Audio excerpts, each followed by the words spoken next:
Vítajte v Adrovej. Čakali by ste, že ideme robiť na mikre? Tá ale stojí v kúte a je stále rozobraná, tak na čom ideme robiť? Dneska ideme robiť na našej modrej MX-5 snímač tlaku oleja. Áno. Problém je, že snímač tlaku tam je taký, že vlastne iba vám ukazuje, že je tam olej a to je asi tak celé. A Mazda tým, že šetrila, tak dávala tam takúto fejkovú verziu toho snímaču tlaku, ale budík tam je a vlastne nefunkčný. Tak TrackDog Racing ponúka taký kit, vlastne predávajú senzor a je k tomu aj taký pekný návod, že ako aj nakalibrovať ten budík, lebo vlastne stačí vymeniť len snímač a všetko bude OK. Tak ten prišiel v takejto krabice, sú tam aj syrové krekry, chceš?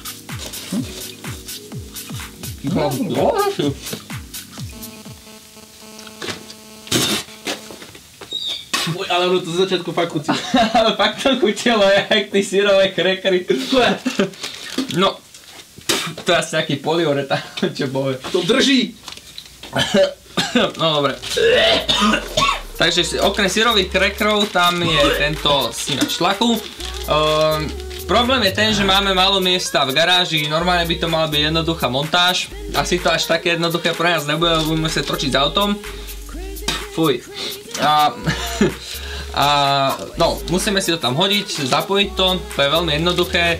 Väčšia práca je potom v interiéri, kde musíme odmontovať vlastne budíky a nakalibrovať ručičku tak, aby ukazovala správny tlak. Poďme na to. Nakoľko tento snímač je citlivejší a vlastne ručička by tým pádom pri starom spravila.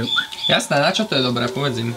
Vlastne starý snímač tlaku je nefunkčný, ručička je daná proste tak, jak ho ukázali, tak ho nalúskli do stredu a v podstate ona tým, že otočím kľúč, tak sa iba dvihne do prostredka, že aha, máš tam olej. No a tento snímač vlastne už sníma tlak, takže v prípade, že je tam už náraz tlaku naštartovaný, tak trošičku otočí mali až dokola. No a tým pádom my ho musíme nastaviť. Nastavíme a ona potom ukazuje, že keď napríklad, čo sa stane, keď klesne tlak, tak alebo sa zvýši tlak. Áno, tam sú rôzne príznaky, čo to môže ukazovať. Vlastne slúži to na to, že si strážite stav motora. Ak náhodou sa posunie ten tlak nejakým smerom, viete, že niečo je zlé, máte vypnúť motor a nezničíte ho napríklad, keď vám podpúchne tesnenie pod hlavou. Dobre, poďme na to, ty koľko sa vážne to chutilo, jak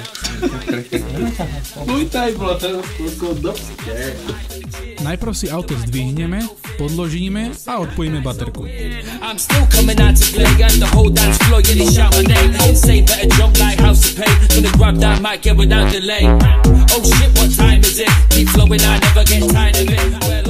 Za normálnych okolností by sme vám ukázali, ako čo kde odtiahneme a vymeníme. Problém je, že tá MX-5 je to dosť neprístupné. Nebudeme to teda natáčať, iba vám to opíšeme a prípadne nejaké zábery sme vám natočili, ako to tam vyzerá. Toto, čo vidíte, je konkrétne sériový senzor. Ten musíme odtiahnuť a namiesto neho dáme túto vec, ktorá už posiela teda údaje o tlaku oleja. Musíme zistiť, aké tam je stúpanie závitu, podľa toho použijeme, jedno je zrejme pre NA MX-5, druhé je pre NB a podľa toho použijeme aj na nejakú túto redukciu. Ďalej musíme prerobiť elektriku pomocou tohto káblika, veľmi jednoducho, zapojíme tohto do pôvodného štekra, toto spojíme so senzorom a v podstate potom môžeme zapojiť baterkou už ísť na kalibrovanie.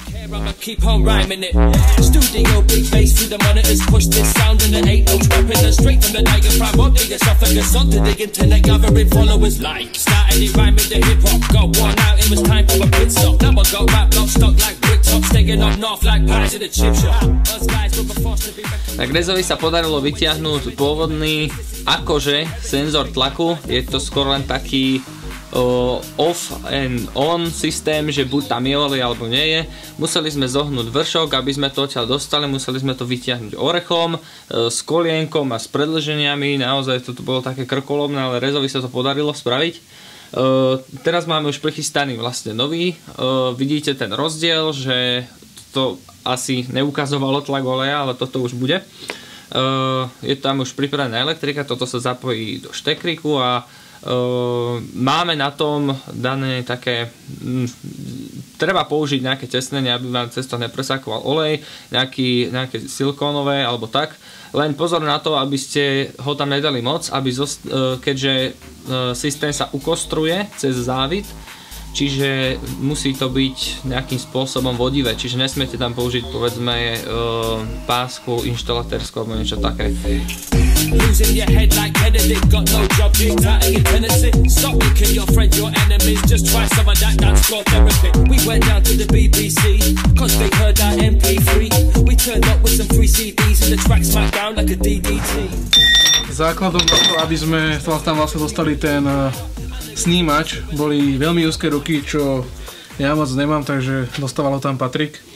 Ja som iba vyberal von. Je to fakt o hubu, čo sa týka tohoto modelu, ale dá sa to spraviť. Je to problém, ale dá sa spraviť. Teraz sa vlastne... Použili sme aj ten adaptér, že? Aj to... Áno, ako sme museli použiť adaptér, sme zistili, že vlastne to stúpanie nebolo až tak zhodné, jak sme si mysleli. Proste chytilo to na pár zavitov, čo sme vyskúšali a potom už to kuslo, keď sme dali adaptér, tak to už tam išlo ven koncom v pohode s rukou. Dobre, čiže teraz do interiéru. Otočiť auto do interiéru. Potom možno taký detail, ste sa pýtali, čo mikra. Tak mikra stále stojí tam, moc sa nepohlo. Riešilo sa iné veci. Ono ne, že sa ani riešia tak iné veci. Riešil sa ten bavorák, dávame daily dokopy. Ale riešia sa aj také problémy, ktoré sa ukázali, že predsa len tá hrdza spôsobila trošku problém so šrobami na ramenách. A keď sme sa ho skúšali povoliť, tak som vlastne otrel kompletný silent blok. Takže čakám momentálne ešte na silent bloky, kde sa budeme trošku prispôsobovať, lebo na toto spodné rameno sa nedajú zohnať. A potom sa pustím naplno do tej prerábky znovu. Boli sme sa s Rezom previesť, keď sme to tam všetko nahodili, že ako nám to funguje. Chceli sme hlavne vedieť, že ako sa to zachová. Pôvodne bolo avizované, že sa ručička má otočiť úplne doprava. Nebolo tomu tak, spravilo to pomerne odlišnú vec, skôr naopak. Takto, aby sme sa upresnili. Zabudli sme vám natočiť, ako to bolo pôvodne. Po otočení kľúčika teraz neviem, či už je to v druhej polohe, možno až na štartovanie, asi nás tu vydusím. Áno, po naštartovaní sa ručička zdvíha. Zavadzaj mikrofón. Pardon, teraz to určite buchoce. No, máš to zaostrené? Hej. Sa nám ručička dostala niekde medzi tie dve. Tam, kde sú. Vlastne medzi tie prostory na tú klonicu. Tam niekde, hej. A tam zostala, proste vôbec sa nehýbala. Momentálne sme sa boli previesť, máme zohriatý motor. Tým pádom nám klesol tlak oleja, máme ho na tejto hodnote. My musíme teraz pri tomto, všetko je v poriadku s motorom, není žiadny problém, my musíme si nakalibrovať tento budík, pretože ukazuje stále akoby nízku hodnotu, pričom tá hodnota je v normále. A spravíme to tak, že musíme vybrať budíky a otočiť ručičku tak, aby súhlasila s tou prvou paličkou. To vlastne spravíme teraz. A to vlastne vyberieme, otočíme, uložíme ju tak pri zohriatom motore. No skúsme pridať, aby sme dosvedčili, že vlastne ten budík už je funkčný.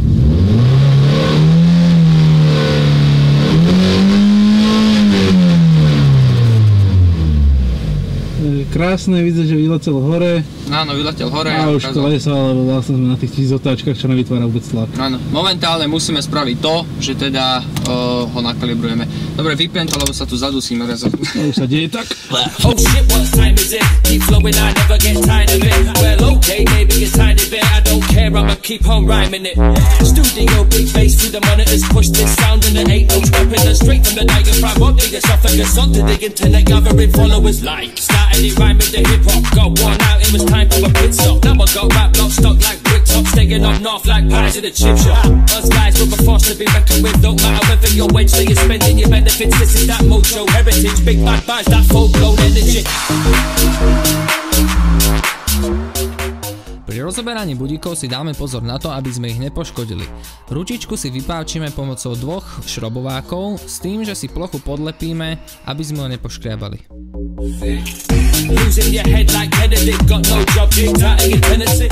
Nahodili sme si rozobraté budíky naspäť a princíp našej kalibrácie je úplne v podstate laický, ale využitie je teda akože užitočné.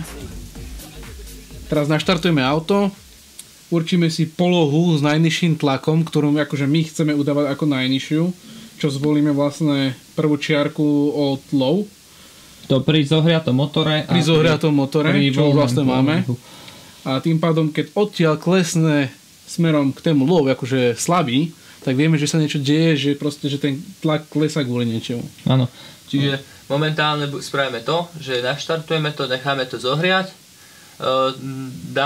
počkáme chvíľku, dáme to na tú prvú paličku a potom ešte to skúsime vytočiť na 4000, že či sa to pohlo tak, ako si predstavujeme a už to zostáva len zložiť. Hej, a zároveň ten priestor chodu ručičky k tému maximálnemu tlaku je ešte dosť veľký na to, aby zaznamenával ten rozdiel tlaku, takže tým, že my ho vlastne posunieme od tej minimálnej o niečo vyššie, nič nespôsobíme také, že by nám to nejako zneškodnilo funkciu.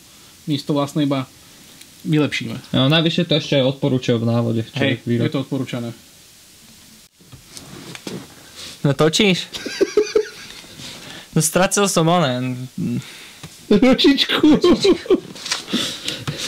To nebolo v pláne. No to akože... Počkaj. Niečo tu zahrkotalo. No môže to byť len dve možnosti. No to bol headset či handsfree mikrofón. No tak 3. No mám ju! Ideme na to.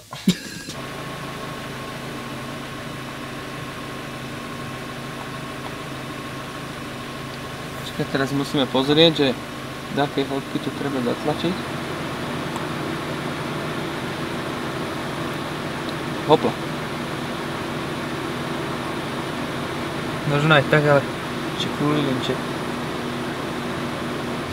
Umiestnili sme si ručičku, je presne na tom ukazateli, kde sme ju chceli mať. Ešte si to otestujeme, či sa nám všetko hýbe ako má, pretože ak náhodou tú ručičku zatlačíte príliš, môže sa stať, že úplne zabrzdíte ten budík. Problém je, že keď ju zatlačate, nie je to také plynulo, on to tak skáče. Ale myslím, že sme to trafili celkom fajn, ukazuje to super. Teraz si to vyskúšame tak, že vytočíme motor a uvidíme, ako sa ručička vychýli. Spáchame sebevraždu, zrazu sme v zavretej garáži.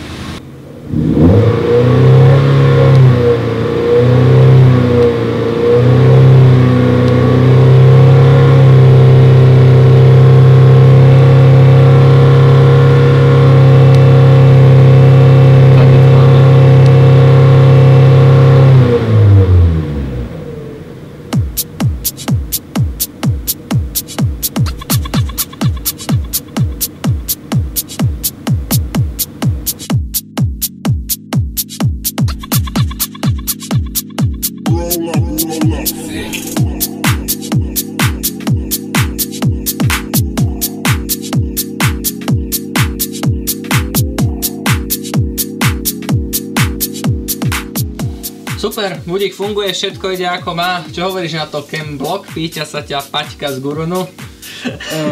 Budík nám funguje, určite bude užitočným prínosom do tých budíkov. Ono nie je to ani tak potrebný budík, ale predsa len keď už je tam v tých budíkoch zakomponovaný, že proste mám tam tlak oleja, ktorý mi ukazuje, že tam je olej. Na čo mi tam je?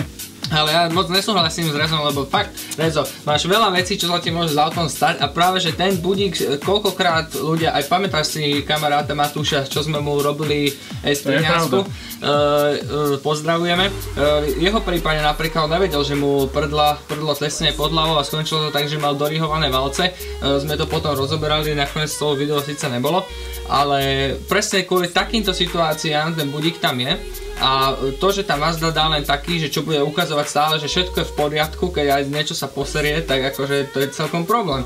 A je to vlastne lacný kit, stál myslím, že nejakých 100 eur alebo koľko, čo je úplne v pohode.